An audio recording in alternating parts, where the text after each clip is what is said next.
यहां तक हम लोगों ने बात कर लिया हुआ था, यहां से बात को आगे ले चलेंगे। अगला प्रश्न हमारा लिखा हुआ है, ध्यान से देखें। निम्नलिखित में से कौन सा एक असत्य कथन है? राजश्री को विंध्य पर्वत क्षेत्र में खोजने में व्याघ्र केतु, भूकंप, नोरघाट और दिवाकर मित्र ने हर्ष की मदद की थी। पहली बात। दूसरी बात, हर्ष भास्कर वर्मा की मैत्री से भयभीत शशांक ने आत्महत्या कर लिया था। वेनसांग के अनुसार हर्ष ने कन्नौज का राज्यभार ग्रहण करने के लिए अवलोकितेश्वर बोधिसत्व से परामर्श किया था। वेनसांग के अनुसार डी बात, हर्ष ने आर्यपुत्र उपाधि और शिलादित्य उपनाम धारण किया था। अब आप बताएंगे कौन सा सही गलत है।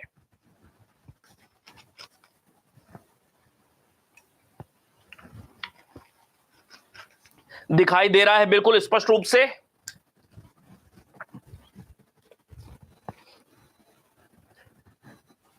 इसमें से तमाम सारी बातों की जानकारी आप में से बहुतों को नहीं भी होगी, और ये सारे प्रश्न मैं खुद सेट कर रहा हूं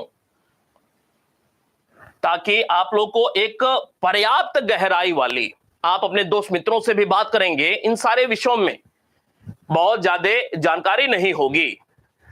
बी उत्तर आ रहा है। बी का मतलब बहुत बढ़िया, शाबाश। इसका मतलब यह है कि ईमानदारी से बताएंगे मुझे, क्या व्याघ्र क्रेतु, भूकंप, नोरघाट के बारे में आपको जानकारी थी? ईमानदारी से बताएंगे हां या ना। प्रश्न इस प्रकार से डिजाइन किया हुआ है कि तीन बातें आप आसानी से नहीं जानते हो तो भी जान जाए, और जहां पे एक विकल्प गलत है उसके संदर्भ में जब मैं जानकारी दूंगा तो निश्चित रूप से उसके विषय में जानकारी हो ही जाएगी। तमाम सारे लोग लिख रहे हैं नहीं, लेकिन यह बात सही है। और आज निश्चित रूप से इस बात को ध्यान में रख लें कि राजश्री को जब विंध्य पर्वत क्षेत्र में खोजा जा रहा था, हर्षवर्धन की मदद कुछ लोग कर रहे हैं। उन लोगों में एक नाम आता है व्याघ्र क्रेतु का, दूसरा नाम आता है भूकंप नाम के एक व्यक्ति का, तीसरा नाम नोरघाट, यह पहाड़ी क्षेत्र का राजा है, विंध्य पहाड़ी क्षेत्र का यह राजा कह ले, सामंती राजा है, और दिवाकर मित्र ये जो बौद्ध भिक्षु हैं, इन चार लोगों ने हर्षवर्धन की मदद किया हुआ था। बात बिल्कुल सही लिखा हुआ है। सी पे आते हैं। वेनसांग के अनुसार हर्ष ने कन्नौज का राज्यभार ग्रहण करने के लिए अवलोकितेश्वर बोधिसत्व से परामर्श किया था। क्या यह बात जानकारी में है? मैं दावे से कह सकता हूं कि यह भी आप लोगों ने तुक्का लगाया है, इस विषय में भी जानकारी नहीं होगी। नहीं, केवल दिवाकर मित्र के विषय में जानकारी है, तो निश्चित रूप से आज याद कर लीजिएगा इन नामों को भी, ठीक है? हाँ भाई,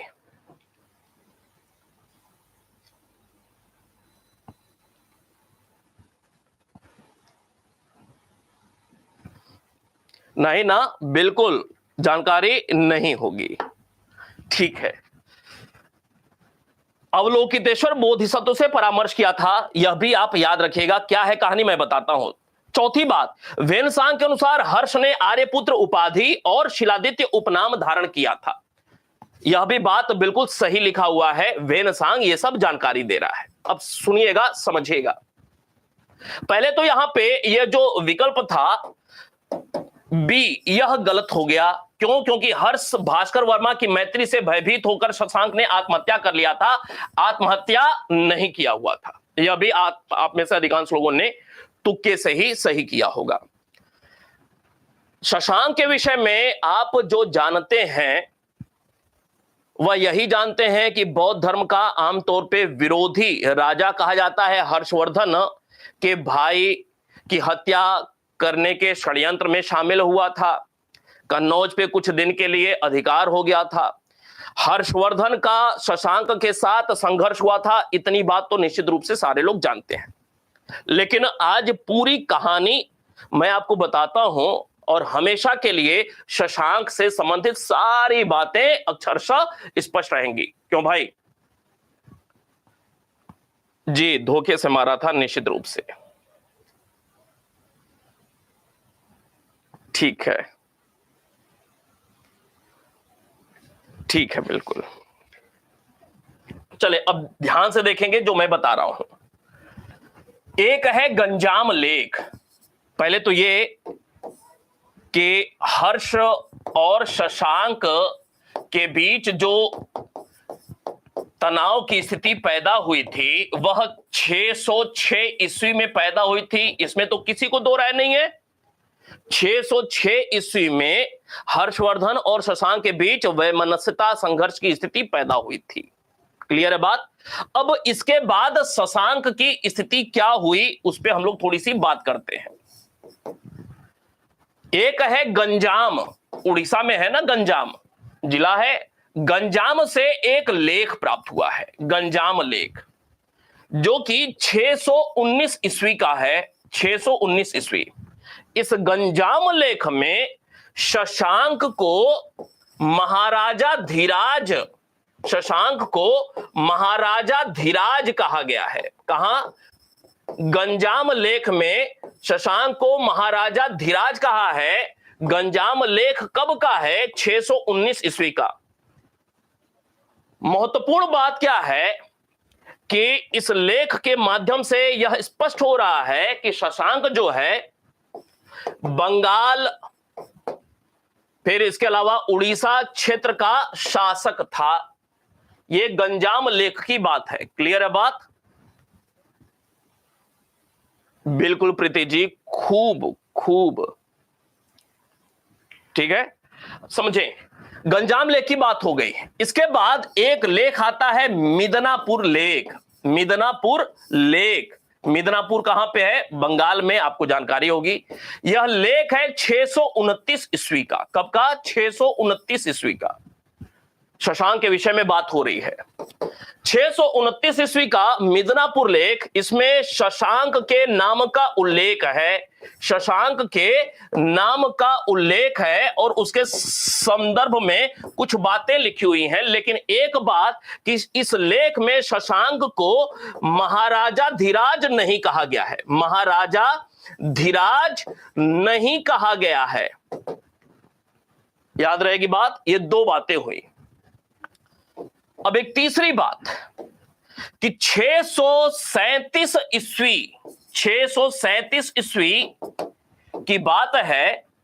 ये जो वेनसांग है ना, वेनसांग, वेनसांग 637 ईस्वी की बात कह रहा है। क्या कह रहा है कि जब वह बंगाल क्षेत्र में गया था, ठीक है, जब वह बंगाल क्षेत्र में गया हुआ था, तो 637 ईस्वी की बात बता रहा है वेनसांग कि यहां का भूतपूर्व राजा जो था वह शशांक था, वह शशांक था।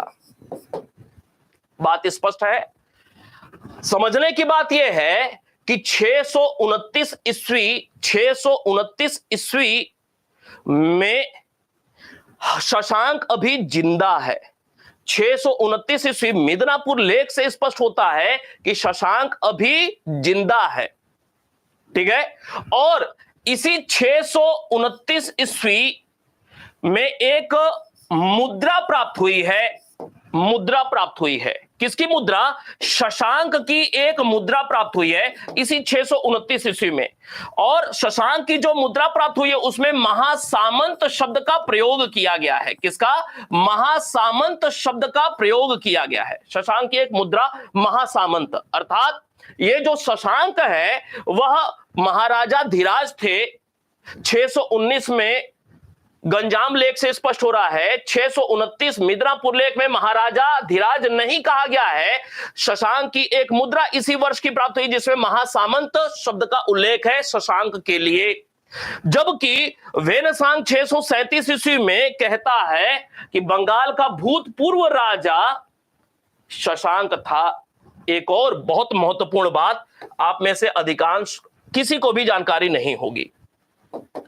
हर्षवर्धन की एक नहीं दो प्रमुख अभिलेख हैं, एक बांसखेड़ा और एक मधुबन लेख। सबको पता है। यह जो हर्षवर्धन का बांसखेड़ा अभिलेख है ना, बांसखेड़ा लेख कब का है? 628 ईस्वी का, 628 ईस्वी।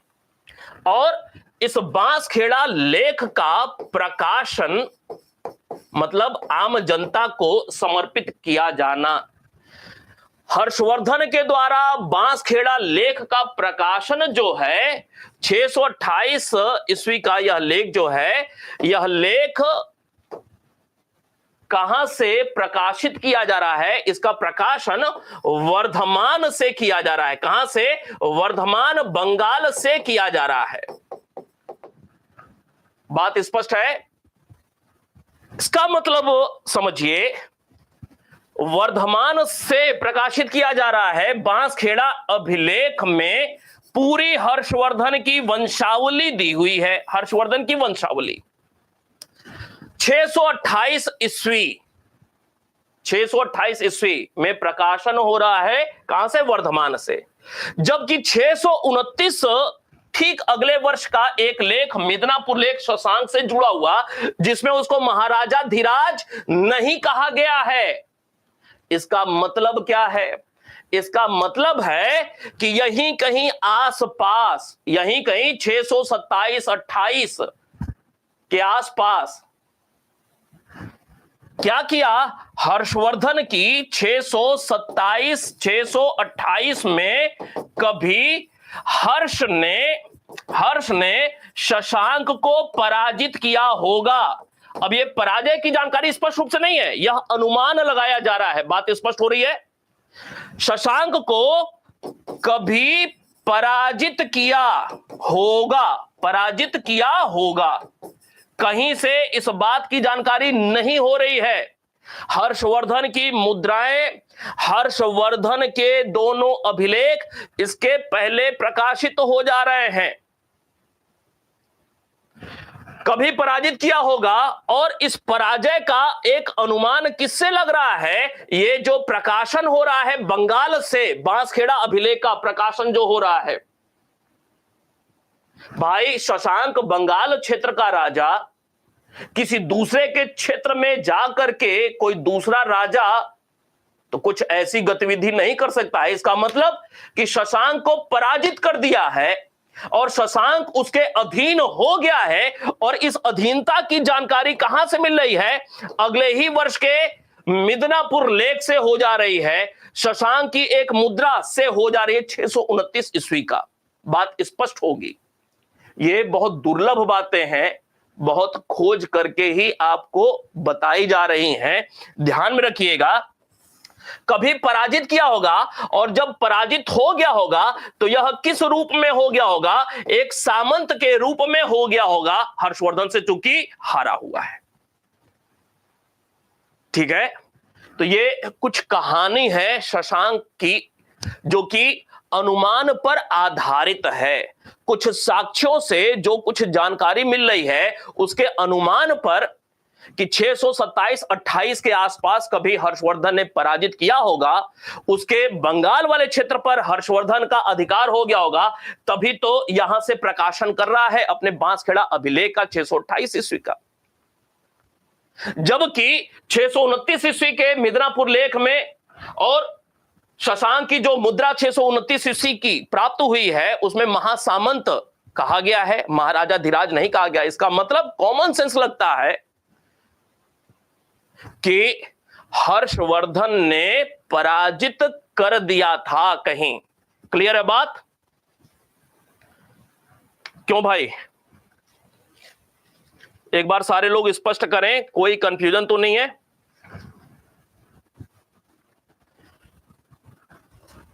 ये तो हो गई कुछ अभिलेखीय जानकारी। इसमें एक चीज और अगर जोड़ दिया जाए तो बात पूर्ण हो जाती है। क्या? एक चीनी स्रोत है, चीनी ग्रंथ है, एक चीनी ग्रंथ है जिसका नाम है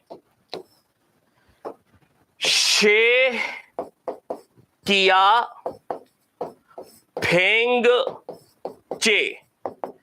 शे किया फेंग चे, याद रखिएगा, शे किया फेंग चे। ये एक चीनी ग्रंथ है।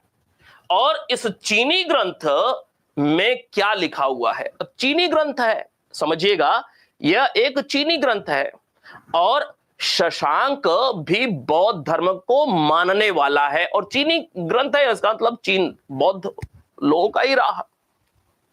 बावजूद इसके कुछ बात लिखी जा रही है। क्या? इस ग्रंथ में लिखा हुआ है कि हर्ष यहां पे कुमार लिखा हुआ है, कुमार के साथ मिलकर शशांक को उखाड़ फेंका था। शशांक को, जो कि एक बौद्ध धर्म का अनुयायी था, को उखाड़ फेंका था। इस बात की जानकारी मिली है। ये जो कुमार है, यह कुमार का अर्थ क्या निकाला गया है? भास्कर वर्मन। कौन? भास्कर वर्मन, कामरूप का असम क्षेत्र का राजा। कहने का मतलब अभिलेखीय साक्ष्य के साथ साथ ये जो साहित्यिक साक्ष्य है, जब दोनों को मिला दिया गया तो यह स्पष्ट हो गया कि नहीं, शशांक को हर्षवर्धन ने निश्चित रूप से पराजित किया था।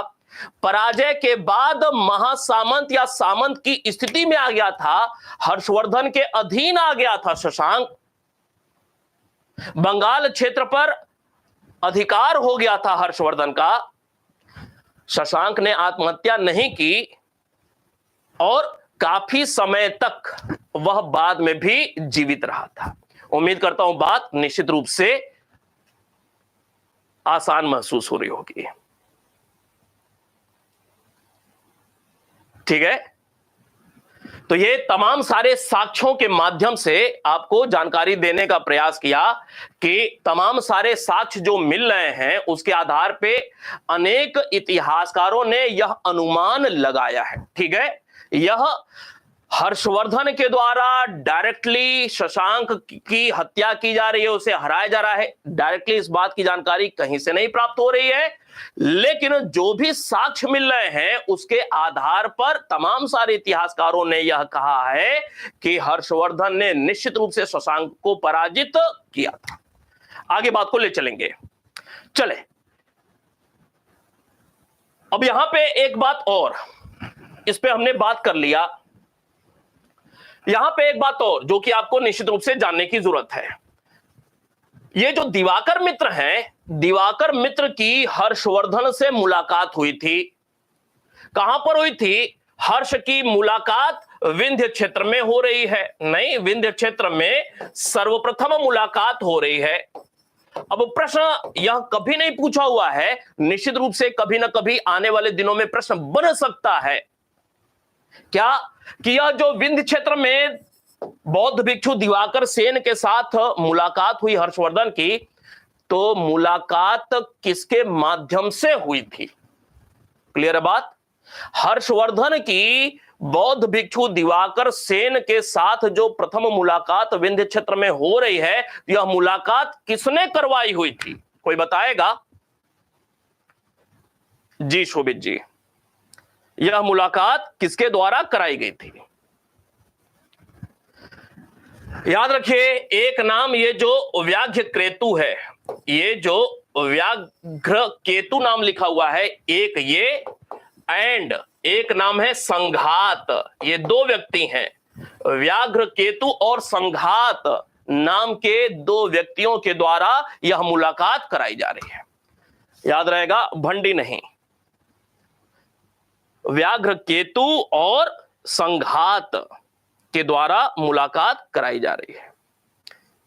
क्लियर है बात? भंडी नहीं है। भंडी कहां पे है? भंडी है कन्नौज में। सेना के सेनापति बना करके हर्षवर्धन उनको वहां छोड़ दिया था। आ गया राजश्री को खोजने के लिए और वहां पे भंडी को छोड़ा हुआ है। कहां पे? कन्नौज में ही। नहीं, सेना का सेनापति बना करके कि शशांक मिले तो पकड़ के रखना, मैं आ रहा हूं राजश्री बहन को खोज करके। ठीक है, ग्रह वर्मा के बचपन के मित्र थे जी, ग्रह वर्मा के बचपन के मित्र थे दिवाकर मित्र। इसमें एक बात और, यह जो लिखा हुआ है इसको भी अब थोड़ा सा कहानी की तरफ सुन लें। ये वाली बात, अवलोकितेश्वर बोधिसत्व से परामर्श किया था। ये कौन कह रहा है? वेनसांग कह रहा है। याद रखिएगा, कहानी क्या है इसकी?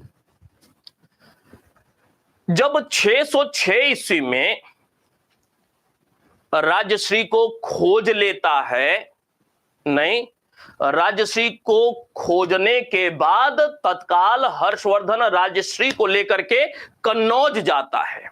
ठीक है, वहां पे गंगा नदी के किनारे भंडी इंतजार कर रहे हैं। राजश्री को उनका जो राजपाट था वह सकुशल उनको सौंप दिया जाता है हर्षवर्धन के द्वारा। लेकिन राजश्री कहती हैं कि भैया हम कैसे अकेले, और भी लोगों के द्वारा हर्षवर्धन से कहा जा रहा है कि कैसे हो पाएगा, कोई बाल बच्चा तो है नहीं। तमाम सारे लोगों ने अनुरोध किया। ठीक है, भंडी भी है उसमें, तमाम सारे लोगों ने अनुरोध किया। एक नाम और पोनी, पोनी का नाम निकल करके आता है, लेकिन पोनी के विषय में भंडी का भी नाम निकल करके आता है, पोनी का भी नाम निकल करके आता है, लेकिन पोनी के विषय में कहीं बहुत ज्यादा डिटेल में नहीं लिखा हुआ है वह कौन है, किस पद पर थे। लिखा हुआ है कि तमाम सारे लोगों के अनुरोध करने पर कि आप कन्नौज की सत्ता संभाल लीजिए, हर्षवर्धन इनकार करता है, स्वीकार नहीं करता है। ध्यान से सुनिएगा, बहुत मजेदार बात है। स्वीकार नहीं करता है। वेनसांग ये सारी जानकारी दे रहा है। वेनसांग कह रहा है, ये सारी बातें सीयूकी में है। वेनसांग कह रहा है कि जब लोगों ने अनुरोध किया, हर्षवर्धन ने इनकार कर दिया, लोगों ने अनुरोध जारी रखा, ऐसे में हर्षवर्धन एक रात ये जो अवलोकितेश्वर बोधिसत्व है ना, इनका ध्यान किया, इनका ध्यान लगाया और इनसे कुछ वार्तालाप किया। अब क्या सही है क्या गलत है, लेकिन वेनसांग ये जानकारी दे रहा है, सुनिएगा। अवलोकितेश्वर बुद्ध अवतरित होते हैं, साक्षात दर्शन दे रहे हैं और मना कर रहे हैं। अवलोकितेश्वर बोधिसत्व ने मना किया, हर्षवर्धन को मना किया, परामर्श दिया, लेकिन उस परामर्श में मना किया। क्या मना किया कि हर्ष आप यहां के राजा नहीं बने और महाराजा धीराज की उपाधि धारण न करें, ये मना किया, इनकार कर दिया सीधे सीधे अवलोकितेश्वर ने। ऐसे में ये सारी बातें 606 ईस्वी की चल रही हैं। ऐसे में जब बोधिसत्व ने ही मना कर दिया कि आपको यहां का राजा नहीं बनना है, अपने नाम का प्रयोग महाराजा धीराज के रूप में नहीं करना है, तो थोड़ा सा ठिठक जाता है हर्षवर्धन। लेकिन राजश्री को मदद भी करना था। ऐसे में हर्षवर्धन ने एक उपाय किया। क्या उपाय किया? तो वेनसांग आगे कह रहा है कि हर्षवर्धन अपने नाम का प्रयोग राजा के रूप में नहीं करता है। हर्षवर्धन ने क्या किया? आर्यपुत्र की उपाधि धारण किया और शिलादित्य नाम अपनाया। क्या? शिलादित्य उपनाम अपनाया। ठीक है, महाराजा धीराज की उपाधि 606 में धारण नहीं कर रहा है। महाराजा धीराज की उपाधि धारण नहीं कर रहा है। अपने नाम हर्षवर्धन के नाम के साथ राजा कन्नौज का नहीं बन रहा है। कन्नौज का डायरेक्ट राजा भी नहीं बन रहा है। क्या कर रहा है? वेनसांग कहता है कि अपनी बहन राजश्री एवं ये जो हर्षवर्धन है ना, दोनों एक साथ सिंहासन पर बैठते थे।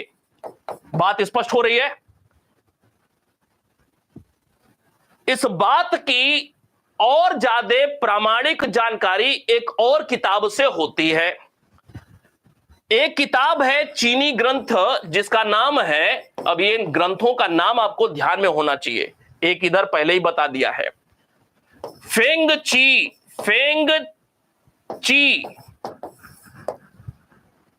इस किताब से भी इस बात की जानकारी मिलती है कि कन्नौज के राज सिंहासन पर हर्षवर्धन और राजसी दोनों साथ साथ बैठते थे। क्लियर है बात यहां तक?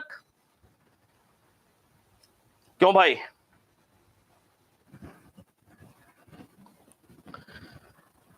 एक किताब का नाम बताया था शे किया फेंग चे, इससे शशांक वाली जानकारी मिलती है। और एक चीनी ग्रंथ फेंग चीह या फेंग चीह, एक ही चीज है। ये दो किताब निश्चित रूप से याद रखिएगा, कभी कभी इस प्रकार की चीजें आ जाती हैं और मुश्किल हो जाता है। ठीक है, दोनों साथ साथ शासन कर रहे थे। हर्षवर्धन सपोर्ट कर रहा था, खुद भी सिंहासन पर बैठा हुआ है राजश्री के साथ, अकेले राजा वाला काम नहीं कर रहा है। वेनसांग फिर बात को आगे ले चलता है। वेनसांग कहता है कि 606 से लेकर के 612 तक यही स्थिति चलती रही और 612 में जाकर के जो ये अवलोकितेश्वर बोधिसत्व को प्रॉमिस किया था हर्षवर्धन कि मैं ठीक है, मैं राजा नहीं बनूंगा, इस प्रतिज्ञा को तोड़ देता है। प्रतिज्ञा तोड़ दिया, हर्षवर्धन ने तोड़ा और 612 में जाकर के महाराजा धीराज की उपाधि धारण किया। महाराजा धीराज की उपाधि धारण किया और इस बात की पुष्टि एक लेख से भी होती है, बांसखेड़ा लेख से भी इस बात की पुष्टि होती है कि 612 में जाकर के हर्षवर्धन ने महाराजा धीराज की उपाधि धारण किया हुआ था। क्लियर है बात? उम्मीद करूंगा बहुत अच्छे से सारी बातें जानकारी में आ गई होंगी। अब बात को आगे ले चलें। क्यों भाई? अब बात को आगे ले चलते हैं, ये सारी चीजें स्पष्ट हो गई। अगला प्रश्न लिखा हुआ है, देखें कौन सा कथन असत्य है। पहली बात, हर्षवर्धन की प्रसिद्धि के प्रमुख कारण बाणभट्ट और वेनसांग थे। वेनसांग का विवरण मेगस्थनीज के वर्णन के प्रतिकूल अधिक सुरक्षित है।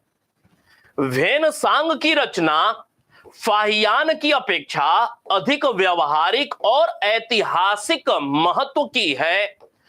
हर्षवर्धन के संपूर्ण इतिहास का सर्व प्रमुख स्रोत हर्षचरित है। बताएंगे आप?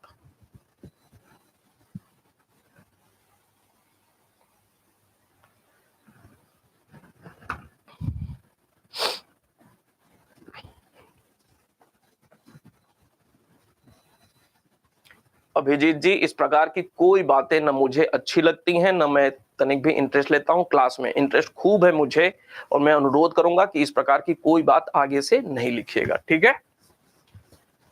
अभिजीत कुमार जी, मुझे तनिक भी पसंद नहीं है क्लास में ये सारी चीजें। बाहर फोन पे खूब मेरे से राजनीतिक चर्चा करिए, खूब इंटरेस्ट लूंगा, अभी नहीं।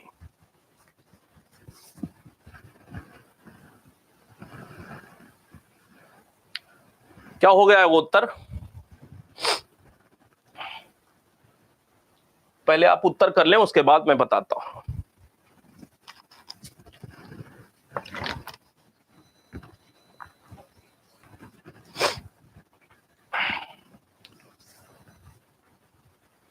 डी और बी दो प्रकार के उत्तर आ गए और सारे लोग उत्तर करें।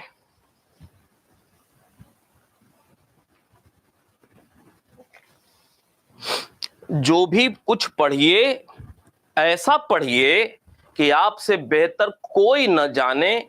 अगर इस मनोदशा के साथ अध्ययन करते हैं ना, तो मैं ब्रह्म वाक्य मान लें, कोई भी परीक्षा पास करने से नहीं रोक सकता है। लेकिन उसके लिए थोड़ा सा दृढ़ प्रतिज्ञ होना पड़ता है। हर्षवर्धन की प्रसिद्धि के प्रमुख कारण बाणभट्ट और वेनसांग थे, इसमें तो किसी को दो राय नहीं है ना। तमाम सारे लोग डी कर रहे हैं, सी भी उत्तर है, बी भी उत्तर है। इसमें बताएं, पहले में तो कोई दो राय नहीं है ना।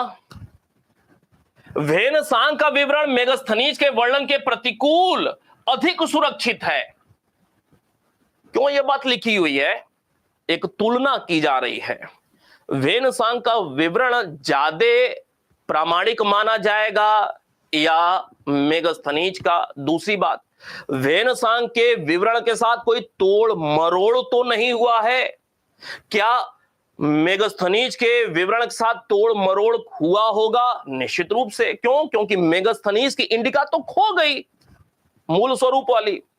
मेगस्थनीज ने इंडिका में क्या लिखा है, इस बात की जानकारी परवर्ती जो प्लिनी, स्ट्रेबो आदि आदि जो हम लोग नाम सुनते हैं, डायोडोरस आदि, उनके माध्यम से जानकारी मिलती है ना कि मेगस्थनीज ने क्या लिखा हुआ था। जबकि वेनसांग का विवरण सीयू की आज पूरी तरह से सुरक्षित है।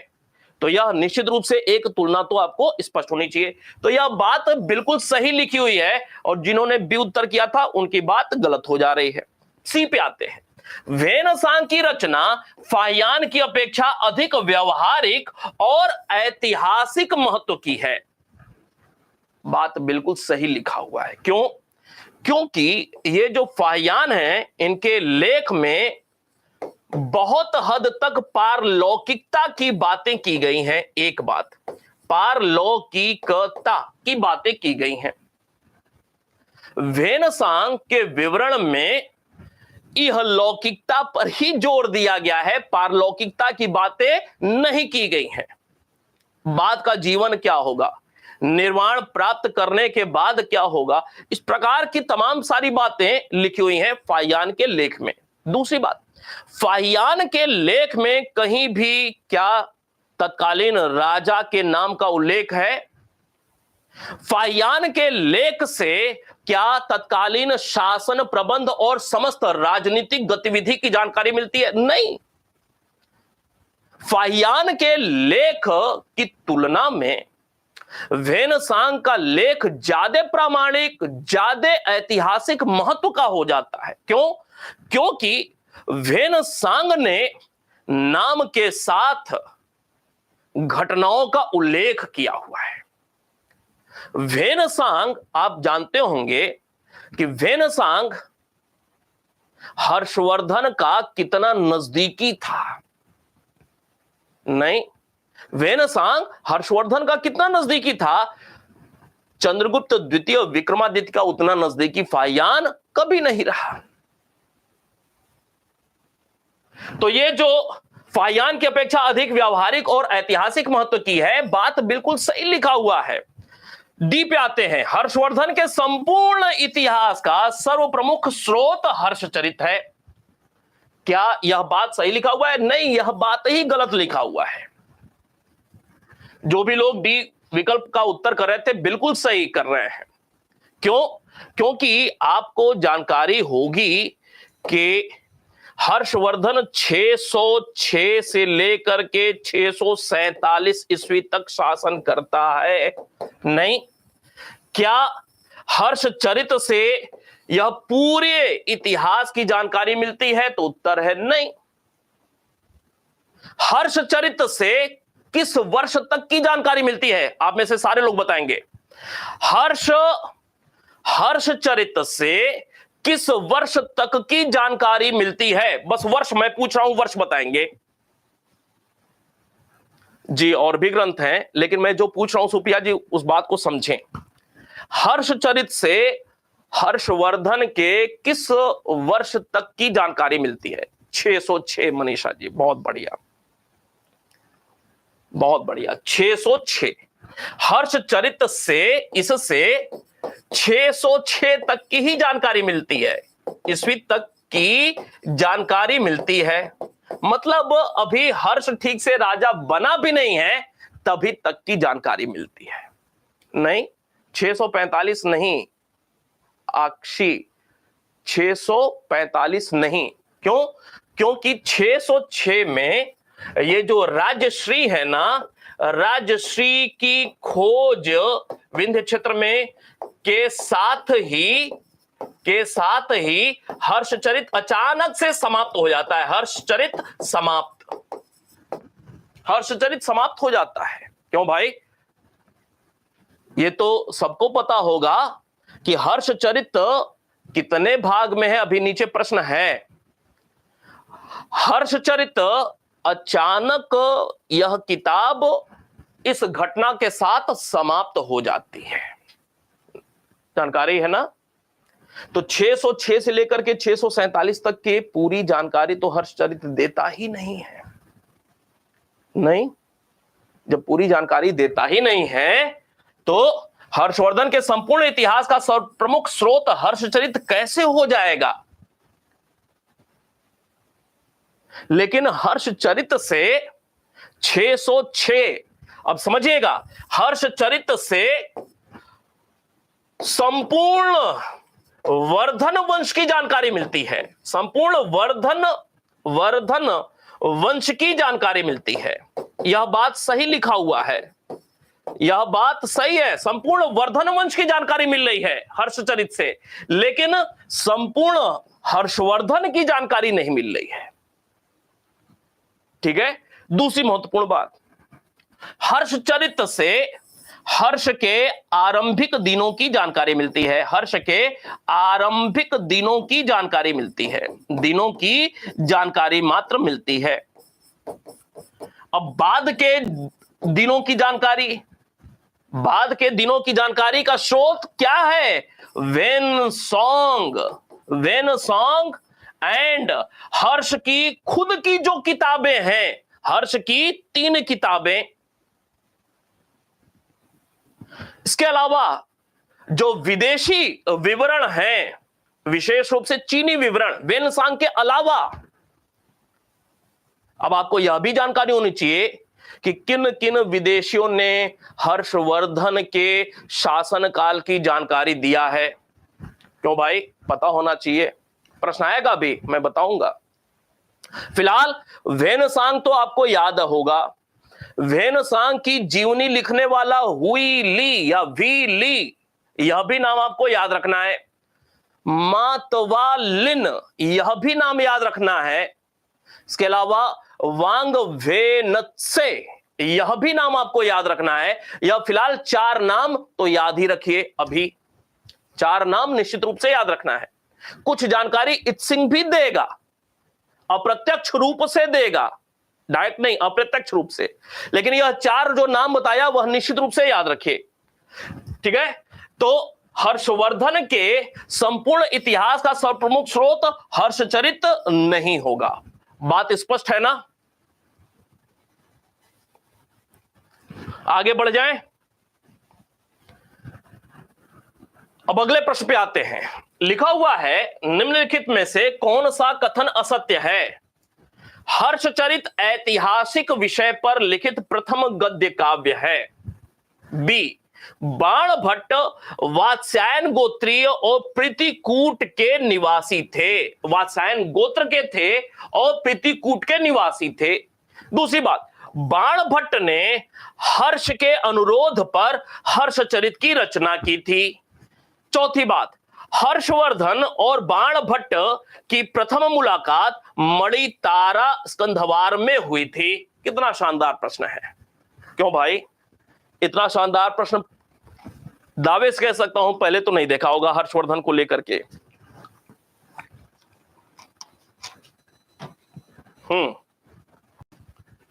उत्तर करें।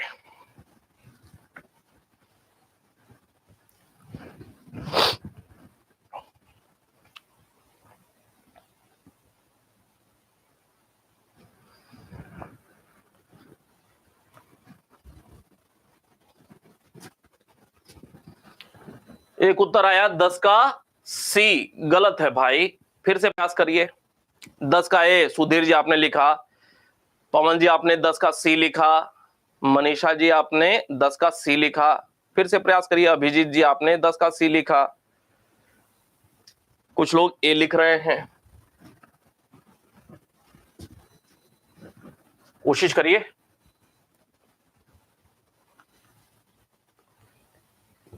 जी मनीषा जी, यही मैं सोच रहा था कि ये कौन लिख करके भेजेगा। ये जो भी लोग लिख रहे हैं ना, ये सी, यही इस प्रश्न का सही उत्तर है। बिल्कुल सही है। अपनी बात पे बिल्कुल अडिग रहिए कि यही सही है, यही सही उत्तर है। बाणभट्ट ने हर्ष के अनुरोध पर नहीं, बाणभट्ट के कुछ भाई थे, बाणभट्ट के कुछ भाई थे, उन भाइयों में से बाणभट्ट ने अपने एक भाई जिसका नाम था श्यामल, श्यामल के विशेष अनुरोध पर हर्षचरित की रचना की थी। याद रहेगा जी? क्लियर है? एक बात, श्यामल नाम याद रख लीजिएगा, बहुत महत्वपूर्ण बात है। पहले पे आते हैं। हर्षचरित ऐतिहासिक विषय पर लिखित प्रथम गद्य काव्य एवं चरित काव्य है। हर्षचरित चरित काव्य है, ठीक है? यह बात बिल्कुल सही है, याद रखने वाली। बाणभट्ट वात्स्यायन गोत्र के थे, भृगु वंशीय ब्राह्मण थे, प्रीतिकूट के निवासी थे। बात बिल्कुल सही लिखा हुआ है। हर्ष और बाणभट्ट की प्रथम मुलाकात मणितारा स्कंधवार में हुई थी। एक प्रश्न तो यह भी अपने आप में बनता है, उसके लिए जानबूझ करके अलग से प्रश्न नहीं बनाया, बात होएगी तो यहीं पे बात निकल करके आ जाएगी।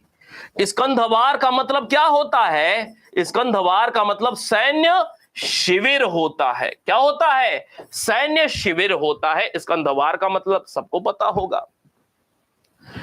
मणितारा स्कंधवार कहां पे है? तो कौन सी नदी के किनारे है? तो भाई ये जो अचिरावती नदी का नाम सुना है आपने, अचिरावती नदी। वर्तमान में इस अचिरावती नदी को हम लोग किस नाम से जानते हैं? बताइएगा जी सुप्रिया जी। अचिरावती नदी को हम लोग किस नाम से जानते हैं?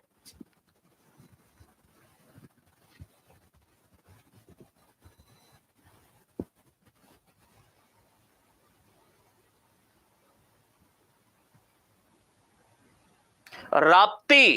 कौन सा? राप्ती। राप्ती नदी नहीं, राप्ती नदी के किनारे नहीं, मणितारा स्कंधवार बनाया गया था और वहां पर हुई थी। एक बात। दूसरी बात, एक तो आपको याद रखना है स्कंधवार का मतलब सैन्य शिविर। यहां पे एक बात और आपको जानने की जरूरत है। अगर आ जाए लिख करके जय स्कंधवार, स्कंध या स्कंधावार या स्कंधवार, जय स्कंधवार, ये क्या होता था? जय स्कंधवार। इस बात को ऐसे समझ लें कि जैसे अशोक समय समय पर अपने राज्य का दौरा किया करता था, हाँ या ना? समय समय पे अशोक अपने राज्य का दौरा करता था ना भाई, हाँ या ना? वैसे ही समय समय पर हर्षवर्धन भी अपने क्षेत्र का दौरा किया करता था, अनुसंधान किया करता था। और जब किया करता था दौरा, जब किया करता था तो जहां पर इसका शिविर लगता था, रुकने का जो शिविर लगता था, उसके लिए जय स्कंधवार शब्द का प्रयोग किया गया है। याद रहेगी बात? एक हो गया सैन्य शिविर, और दौरा करने के क्रम में जो शिविर लग रहा है जय स्कंधवार। क्लियर है बात? दौरा कर रहा है, जय स्कंधवार शिविर के लिए शब्द प्रयोग किया गया है। जी बिल्कुल ठीक है।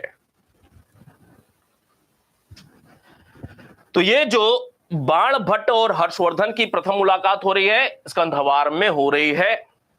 इस प्रश्न का उत्तर जो गलत होगा वह हो जाएगा सी। अगले प्रश्न पे आएंगे। और भी प्रश्न है। कौन सा कथन असत्य है? हर्षचरित कुल 8 उच्छ्वास में विभक्त है।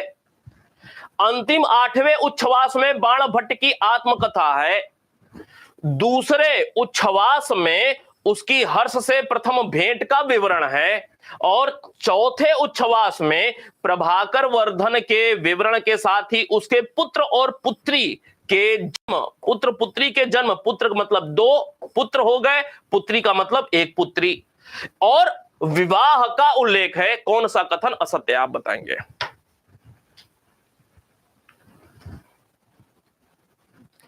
बहुत अच्छा, बी उत्तर आ रहे हैं लोगों के। निश्चित रूप से बात बिल्कुल सही है।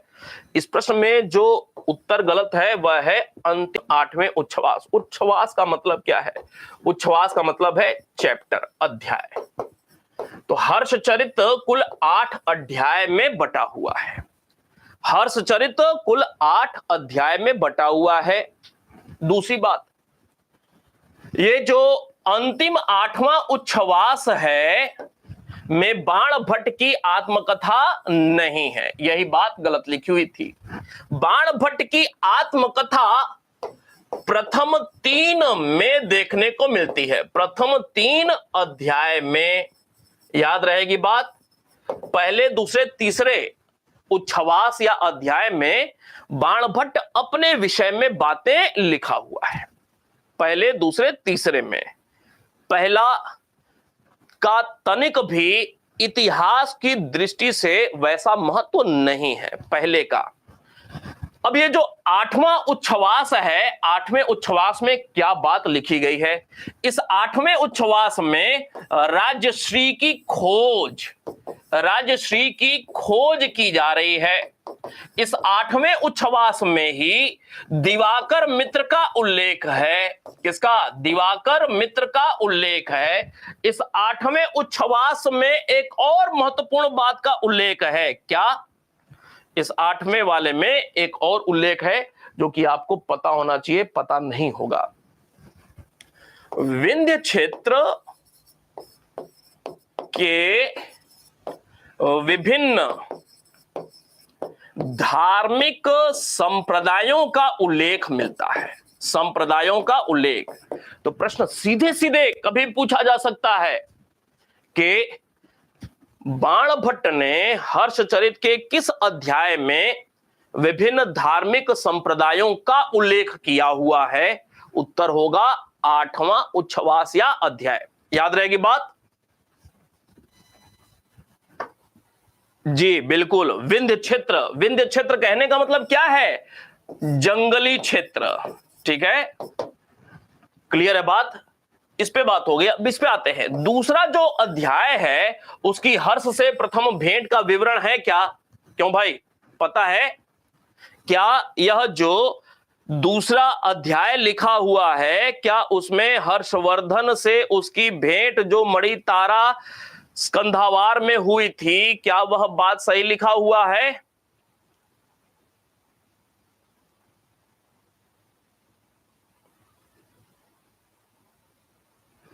जी बिल्कुल, बात यह सही लिखा हुआ है। दूसरा, तीसरा जो अध्याय है इसके विषय में क्या जानकारी है? तीसरा अध्याय, तीसरा अध्याय, तीसरा अध्याय याद रखिए, श्रीकंठ जनपद के विषय में इसमें बात लिखी हुई है। श्रीकंठ जनपद, थानेश्वर इसी के अधीन है क्षेत्र। श्रीकंठ जनपद थानेश्वर के विषय में, प्रभाकर वर्धन के विषय में, वर्धन के विषय में, और एक बहुत महत्वपूर्ण मुद्दा, जैसे धार्मिक संप्रदाय 8वें में हमने देखा, वैसे ही तीसरे उच्छ्वास में एक और महत्वपूर्ण बात लिखी हुई है। प्रश्न सीधे सीधे बनेगा, हर्षचरित में, ध्यान से सुनिए, कहीं नोट करिए, हर्षचरित में निम्नलिखित में से किस एक शैव आचार्य या शैव सन्यासी का उल्लेख है? सुनिएगा ध्यान से। हर्षचरित में निम्नलिखित में से किस एक शैव सन्यासी का उल्लेख है? बहुत महत्वपूर्ण है। किसका उल्लेख है? भैरवाचार्य का उल्लेख है। किसका? भैरवाचार्य का उल्लेख है, जो कि एक शैव धर्म के सन्यासी हैं, आचार्य हैं, शैव सन्यासी हैं। भैरवाचार्य प्रभाकर वर्धन कौन है? प्रभाकर वर्धन शैव धर्म को मानने वाला है ना भाई, शैव। प्रभाकर वर्धन और भैरवाचार्य के बीच संबंधों की जानकारी इस तीसरे उच्छ्वास में देखने को मिलती है। याद रहेगी बात? जी बिल्कुल अश्विनी जी, श्रीकंठ जनपद। क्लियर है? जो भी नई बातों की जानकारी हो रही है ना, निश्चित रूप से कलमबद्ध करते चले जाइए, नहीं तो फिर क्लास खोजना पड़ेगा। और ये कुछ ऐसी चीजें हैं ना, पूरा यूट्यूब खंगाल लेंगे। पूरे भारत देश में कोई भी ऑफलाइन क्लास ज्वाइन कर लेंगे, कहीं नहीं मिलेगी ये बात। पढ़े तो आप वर्षों से पहले से हैं, जरूर नोट कर लिया करें। आगे बढ़े, चले। इसमें जो अगली बात लिखी हुई है, चौथा उच्छ्वास में प्रभाकर वर्धन के विषय में और कुछ जानकारी मिल रही है। इसके साथ साथ उसके पुत्र पुत्री, 2 पुत्र और 1 पुत्री के विषय में जानकारी मिल रही है। के जन्म की जानकारी मिल रही है, इनके बचपन की जानकारी मिल रही है। और इस बचपन की जानकारी में ही माधव गुप्त भी दोस्त मित्र हैं हर्षवर्धन के। भंडी कौन है? भंडी कौन है? यह जो माता यशोमती है ना, यशोमती के भाई का पुत्र है। इसका भी हर्षवर्धन के साथ अच्छा संबंध था बचपन से ही। विवाह का उल्लेख है, किसके विवाह का उल्लेख है? राजश्री, अब सुनिएगा ध्यान से, राजश्री और गृहवर्मा के विवाह का उल्लेख है। फिर एक प्रश्न बनेगा, हर्षचरित के, समझिएगा, हर्षचरित के किस अध्याय से वर्धन वंश और मौखरी वंश के बीच संबंधों की जानकारी मिलती है? तो यही लिखा हुआ है विभाग, ये वर्धन वंश, ये मौखरी वंश के विषय में जानकारी मिल रही है। क्यों भाई? आगे बढ़े, चले। तो इस प्रश्न का उत्तर क्या हो गया था? तो इस प्रश्न का उत्तर बी हो गया था। अगले प्रश्न पे आएंगे। अब समझें इस बात को कि प्रश्न के हिसाब से आप देख रहे हैं, क्या एक क्लास में हर्षवर्धन को कंप्लीट किया जा सकता है? क्यों भाई? एक क्लास क्या, 2 क्लास क्या, 3 क्लास किया जाए ना, तब जाकर के सारी बातें संभवतः फिनिश हो पाए, प्रश्नों के रूप में आ पाए। और आप इस बात को समझ पा रहे होंगे कि हर्षवर्धन के विषय में आपकी जानकारी कितनी कम है। ये सारी बातें हर्षवर्धन से जुड़ी हुई तो हैं। बाण भट्ट का मतलब हर्षवर्धन नहीं, हर्षवर्धन के आरंभिक जीवन की जानकारी, हर्षवर्धन के आरंभिक जीवन की जानकारी जहां बाण भट्ट हर्षचरित में देता है, वहीं बाद के जीवन की जानकारी वेनसांग और अन्य स्रोतों से प्राप्त होता है। अन्य स्रोतों में विदेशी स्रोतों के विषय में बताया। एक और महत्वपूर्ण नाम किताब का याद रख लीजिएगा, आर्य मंजूश्री मूल कल्प। याद रहेगा, आर्य मंजूश्री मूल कल्प से भी खूब सारी जानकारी मिली हुई है। प्रश्न अभी आएगा नीचे, देखेंगे हम लोग। आगे बढ़े,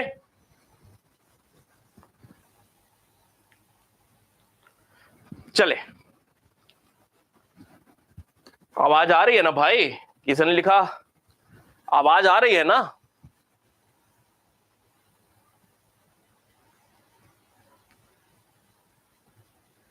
बुक बहुत सारे हैं, थंबनेल देखिए, फिलहाल थंबनेल देखिए।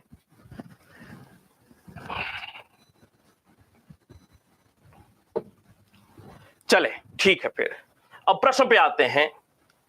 लिखा हुआ है, कौन सा कथन असत्य है? हर्षचरित के 5वें अध्याय में हूण आक्रमण और प्रभाकर वर्धन की मृत्यु का विवरण है। इसके छठे अध्याय में राज्यवर्धन के भिक्षु बनने की इच्छा, ये कहानी बताया हुआ है।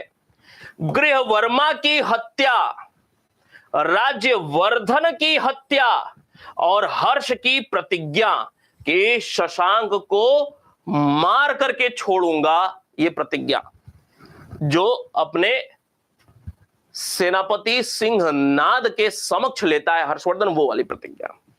इसके 7वें अध्याय में हर्ष की दिग्विजय यात्रा और भास्कर वर्मा का मैत्री प्रस्ताव हंस बेग नामक दूत के माध्यम से।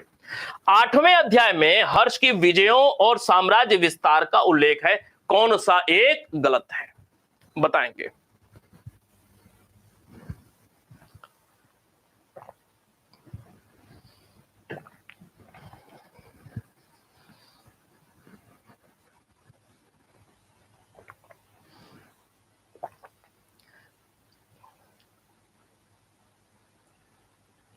सी डी दोनों प्रकार के उत्तर आ रहे हैं। सी का मतलब दिग्विजय यात्रा और भास्कर वर्मा, ठीक है।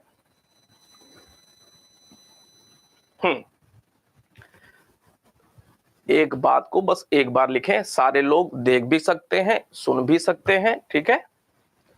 धैर्य का परिचय दें, किसी और को समस्या ना हो।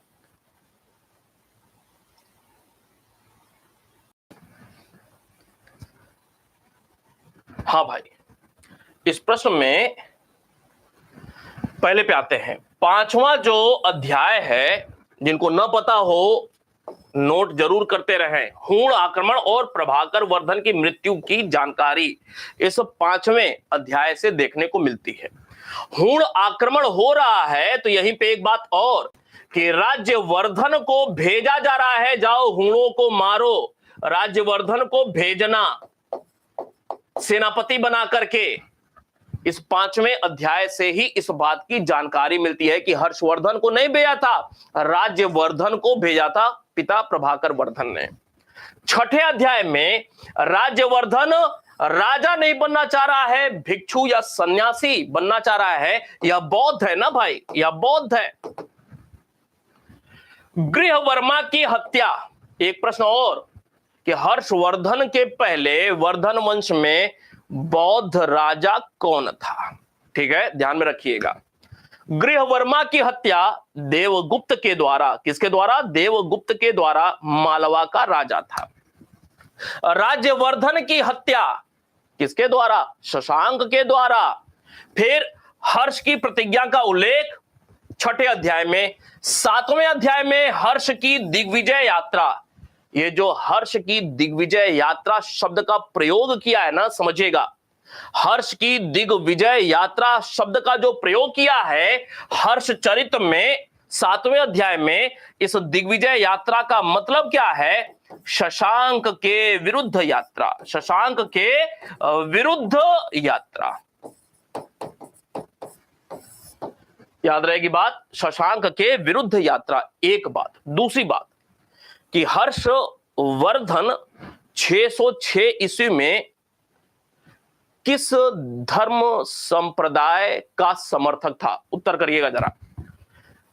ये जब की बात हो रही है, प्रश्न यह कि हर्षवर्धन इस समय किस धर्म को मानने वाला था, किस धर्म का अनुयायी था? ये बात हो रही है 606 ईस्वी की।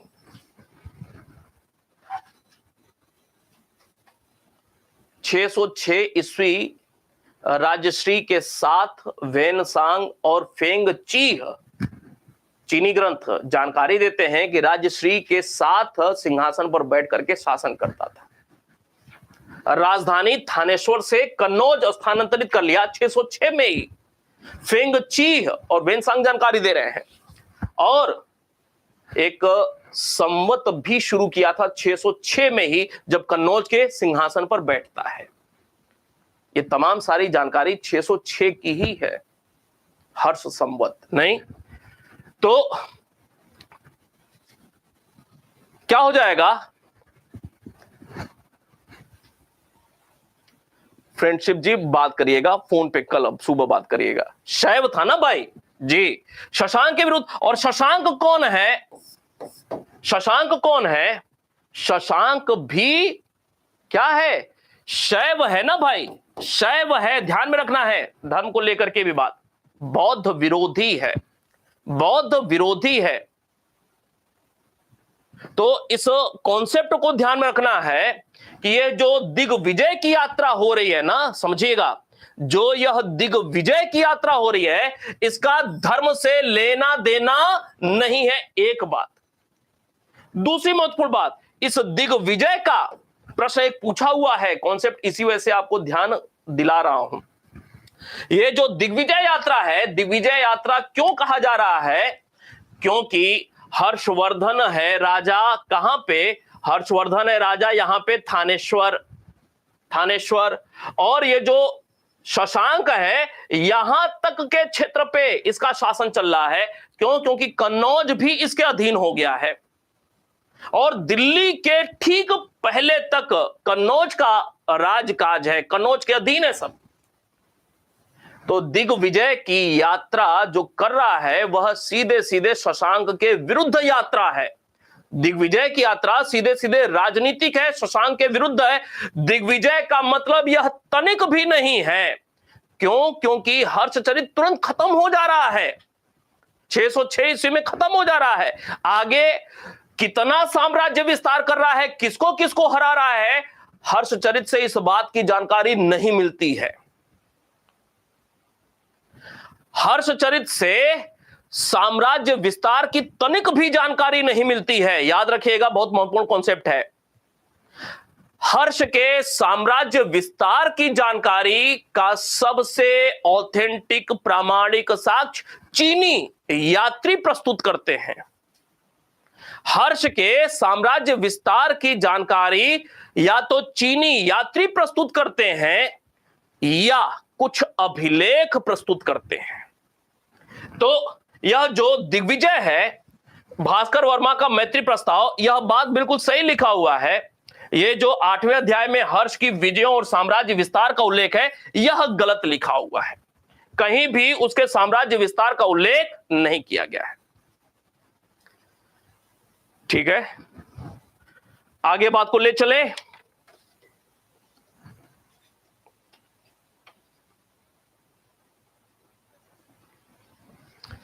चले, अगला प्रश्न लिखा हुआ है, कौन सा कथन असत्य है? हर्षचरित में घटनाओं का तिथिवार उल्लेख है। हर्षचरित का अंग्रेजी अनुवाद कॉवेल और थॉमस ने किया है। बाणभट्ट के गुरु का नाम भरचू था। बाणभट्ट ने हर्ष को चक्रवर्ती और आदर्श अनुकरणीय सम्राट के रूप में चित्रित किया है। बताएंगे।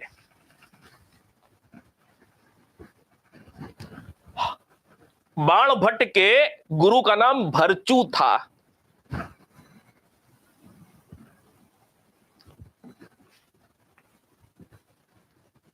क्या हो जाएगा?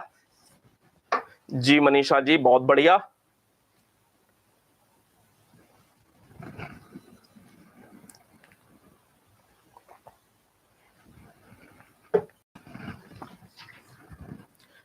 कल जब हम लोग क्लास फिर आगे बढ़ाएंगे तो ध्यान में रखिए कि हर्षवर्धन का जो साम्राज्य विस्तार हो रहा है, उसको कुछ तैयार कर लीजिएगा। हर्षवर्धन या वर्धन वंश की जो शासन व्यवस्था थी, अर्थात प्रशासन, उसको कुछ तैयार कर लीजिएगा। क्लियर है बात? हाँ भाई, जो ये उत्तर कर रहे हैं निश्चित रूप से बिल्कुल सही उत्तर कर रहे हैं। क्यों? क्योंकि हर्षचरित में घटनाओं का तिथिवार उल्लेख नहीं है, नहीं है। हर्षचरित का अंग्रेजी अनुवाद कोवेल और थॉमस ने किया था, बात बिल्कुल सही लिखा हुआ है। बाणभट्ट के गुरु का नाम नहीं पता हो, भरचू था, याद कर लीजिएगा। भरचू से ही शिक्षा दीक्षा इन्होंने ग्रहण किया हुआ था। बाणभट्ट ने हर्ष को चक्रवर्ती राजा के रूप में बताया है। आदर्श अनुकरणीय सम्राट के रूप में प्रस्तुत किया है। बात यह भी सही लिखा हुआ है, इसमें जो ए था वह गलत लिखा हुआ था, भरचू जी। ठीक है, चले अगला प्रश्न लिखा हुआ है, निम्नलिखित में से कौन सा कथन असत्य है? बांसखेड़ा ताम्र लेख हर्ष का प्रथम अभिलेख है, जिसमें हर्ष को महाराजा धीराज कहा गया है।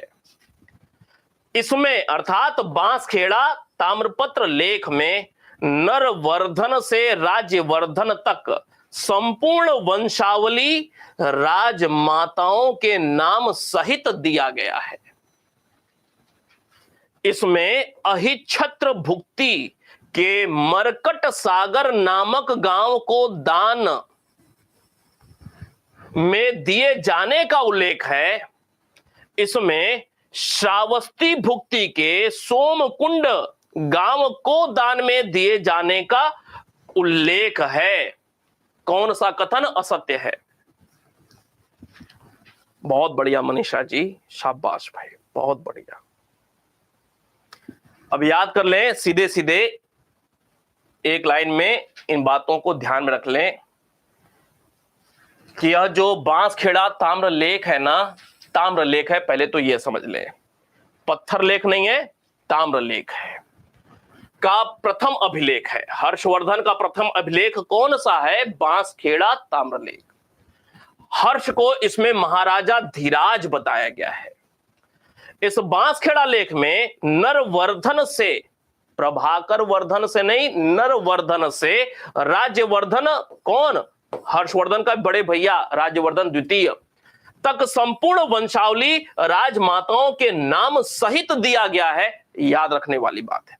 अहिच्छत्र भुक्ति, भुक्ति का मतलब क्या है? प्रांत के मरकट सागर नामक गांव को दान में दिए जाने का उल्लेख है। ग्राम दान का उल्लेख यहां भी है।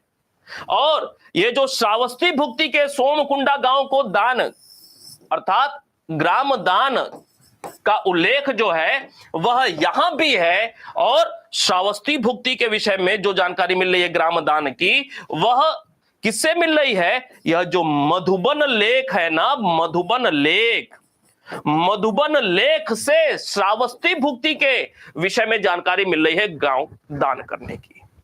याद रहेगी, निश्चित रूप से यह बात याद रखने वाली है। ठीक है,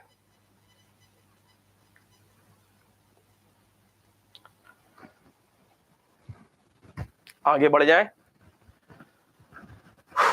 ये जो बांसखेड़ा है 628 इस अंकित है। ये जो मधुबन लेख है यह 631 ईस्वी इस पर अंकित है, यह ध्यान रखिएगा। ठीक है, ये दोनों हर्ष के सीधे जुड़े हुए अभिलेख हैं। हालांकि कुछ बातें जो कि आपको ध्यान में रखना है। हर्षवर्धन से जुड़े अभिलेख या लेख, बांसखेड़ा निश्चित रूप से आपको पता है। बांसखेड़ा के अलावा मधुबन लेख निश्चित रूप से आपको पता है। इसके बाद मुझे बताएं, और एक दो के विषय में अगर आपको याद हो तो थोड़ा सा मुझे बताएं, किन अभिलेखों से हर्षवर्धन के विषय में कुछ जानकारी मिलती है। जी, मधुबन में सोमकुंडा।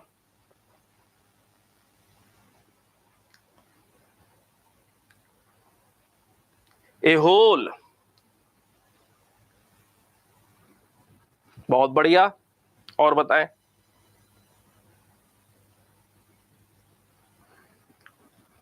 एहोल, एहोल हो गया। नौसारी, सुप्रिया जी आपने लिखा, बहुत बढ़िया, अच्छी जानकारी है। नौसारी, ठीक है, यह 4 अभिलेख से जानकारी मिलती है। एक और नोट करिए आज, येल्लेरी, येल्लेरी लेक, बांसखेड़ा मधुबन लेक, ये दोनों सीधे सीधे संबंधित हैं। एहोल अभिलेख 634 ईस्वी, क्या है, आपको जानकारी है इसके विषय में? क्या एहोल अभिलेख का संबंध जो कि रवि कीर्ति से है, जो कि जैन है, क्या इस लेख में कालिदास के नाम का उल्लेख है क्या? एक बार बताएं जल्दी से। हां, क्या एहोल अभिलेख में कालिदास के नाम का उल्लेख है? दूसरी बात, क्या एहोल अभिलेख में भारवी के नाम का भी उल्लेख है? अर्थात रवि कीर्ति अपने आप को कालिदास और भारवी के समानांतर रखने का प्रयास कर रहे हैं। तुलना, जी बिल्कुल। अब आपको यह भी जानकारी होनी चाहिए कि यह जो नौसारी है, अब एहोल अभिलेख से चालुक्य राजा से हार की जानकारी हो रही है। पुलकेशिन द्वितीय। नौसारी से क्या जानकारी मिल रही है? वल्लभी का जो राजा है, मैत्रक वंशीय राजा, नाम बताइए जल्दी से। मैत्रक वंशीय वल्लभी का राजा कौन था जो कि हर्षवर्धन के प्रयाग और कन्नौज वाली सभा या परिषद में भाग लिया हुआ था? ध्रुवसेन द्वितीय, या इसी को ध्रुव भट्ट के नाम से भी जाना जाता है। आपको याद होगा, क्या रिश्ता नाता है वो सब आपको पता है। नौसारी लेख से हर्षवर्धन के द्वारा वल्लभी क्षेत्र पर आक्रमण किए जाने, ध्यान से, नौसारी लेख से हर्षवर्धन के द्वारा वल्लभी क्षेत्र, हर्षवर्धन यहां पे है, वल्लभी ये वाला एरिया है, चालुक्यों का एरिया ये वाला है, तो ये एक मीडिएटर राज्य हो गया ना। वल्लभी पर आक्रमण किए जाने, और न सिर्फ आक्रमण बल्कि वल्लभी पर नियंत्रण भी हर्षवर्धन का स्थापित हो जाता है। इस बात की भी जानकारी मिलती है नौसारी लेख से। इन लोगों के आपसी संबंध बन जाते हैं ध्रुवसेन द्वितीय और हर्षवर्धन के परिवार के। हर्षवर्धन ने अपनी एक बेटी का विवाह भी तो किया हुआ था। क्यों? हर्षवर्धन ने अपनी एक बेटी का विवाह भी किया हुआ था। तो इन सारी बातों की जानकारी नौसारी लेख से प्राप्त होती है। अब आपको याद होना चाहिए, ये नौसारी कौन सा एरिया है? अलाउद्दीन खिलजी का नाम याद आ रहा है क्या? नौसारी नाम देख करके क्या अलाउद्दीन खिलजी का नाम याद आ रहा है? नौसारी का क्षेत्र किसी को गिफ्ट किया हुआ था अलाउद्दीन खिलजी ने। मुझे उत्तर बताएं, किसको किया हुआ था? क्यों भाई? जी सुप्रिया जी। अब निश्चित रूप से यह बात याद रहेगी, नौसारी लेख क्या देवगिरी के यादव वंश के राजा रामचंद्र को कुछ उपाधि देने के साथ नौसारी का जिला भी दिया था क्या? निश्चित रूप से अब याद आ गया होगा। येल्लेरी लेख से यही वाली जानकारी मिलती है जो एहोल से मिलती है। याद रहेगी बात। एहोल अभिलेख से हर्षवर्धन की पराजय की जो जानकारी मिल रही है, वही जानकारी येल्लेरी लेख से भी मिल रही है। क्लियर है बात? चले वापस आते हैं। तो ये बांसखेड़ा लेख के संदर्भ में तमाम सारी बातों की जानकारी। एक प्रश्न और ध्यान से देखें। नौसारी ताम्र लेख में हर्ष और वल्लभी के मध्य संघर्ष और मैत्री का उल्लेख है। हर्षवर्धन की तांबे की और मिट्टी की 2 मुहरें प्राप्त हुई हैं, तांबे की और मिट्टी की। ध्यान रखिएगा, नालंदा से प्राप्त मुहर पर हर्ष का पूरा नाम और शिव, पार्वती और नंदी का अंकन है। डी, भिटौरा से हर्षवर्धन की 284 रजत मुद्राएं प्राप्त हुई हैं। रजत मुद्राएं, कितना अच्छा प्रश्न है। हाँ भाई, बताएंगे आप? तुक्का भी लगा लीजिए, सारी बातों की जानकारी तो होगी नहीं।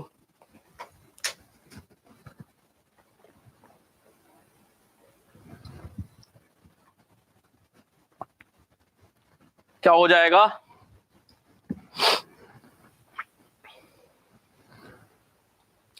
विजय जी आपने लिखा डी।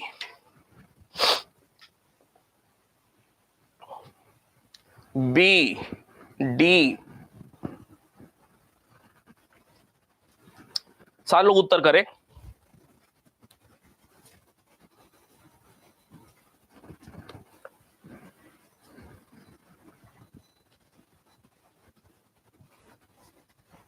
मुझे एक बात बताएं कि प्रश्न देख करके आनंद तो आता है ना खूब, कि बढ़िया बढ़िया प्रश्न मिल रहा है सॉल्व करने को।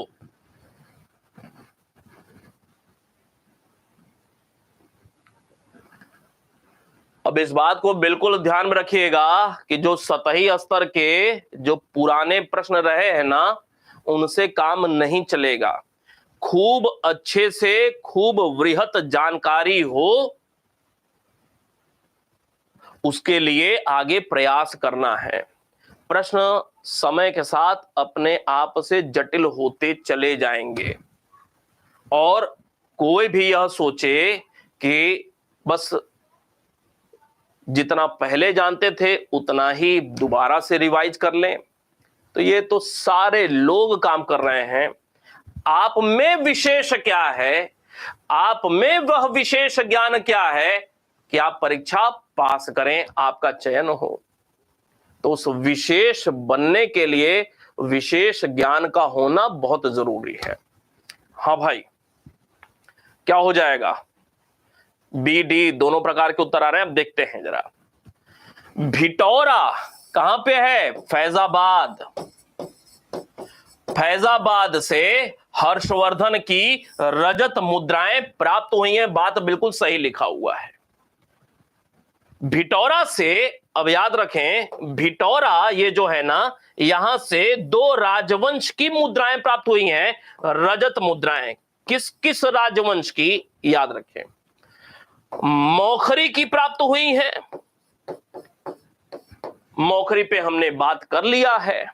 दूसरा, वर्धन वंश के 2 राजाओं की रजत मुद्राएं हाल फिलहाल में प्राप्त हुई हैं। ये लेटेस्ट जानकारी है सब। एक प्रभाकर वर्धन की और दूसरा हर्षवर्धन की। याद रहेगी बात। भिटौरा स्थान से रजत मुद्राएं प्राप्त हो रही हैं। इसका मतलब कि हर्ष की तांबे की, मिट्टी की और रजत, ये 3 अलग अलग श्रेणियों में मुद्राएं या मोहरें प्राप्त हो रही हैं। याद रहेगी बात। इसका साक्ष्य है। बी जो लोग बात कर रहे थे उस पे बात करते हैं।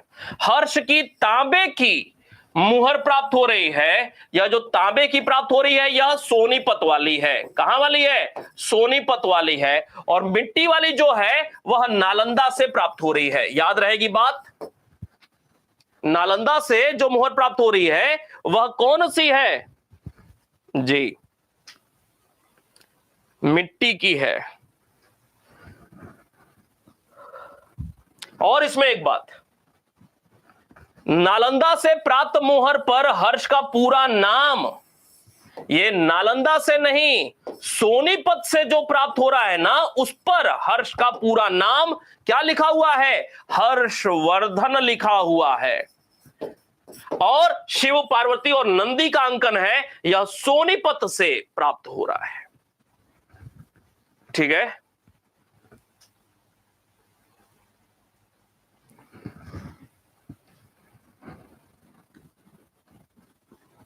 कलम चलते रहे। जो भी जानकारी नई मिल रही है ना, नोट जरूर किया करें रोज के रोज। एक रफ कॉपी आपके पास होनी चाहिए ऐसी, जिसमें इस प्रकार की बातें बिल्कुल टॉपिक बाय टॉपिक नोट हो। आज की क्लास को यहीं पे हम लोग अभी रोकेंगे और इसके बाद कुछ और भी प्रश्न हैं, कल यहां से हम लोग बात को आगे बढ़ाएंगे। कल विशेष रूप से हर्षवर्धन के समय काल में जो प्रशासन था उस पर हम लोग बात करेंगे। साम्राज्य विस्तार पर हम लोग कुछ प्रश्नों पे काम करने वाले हैं। एक बार जोरदार तरीके से लाइक का बटन निश्चित रूप से दबना चाहिए, कमेंट निश्चित रूप से मुझे दिखाई देते रहना चाहिए। मिलते हैं कल फिर, धन्यवाद।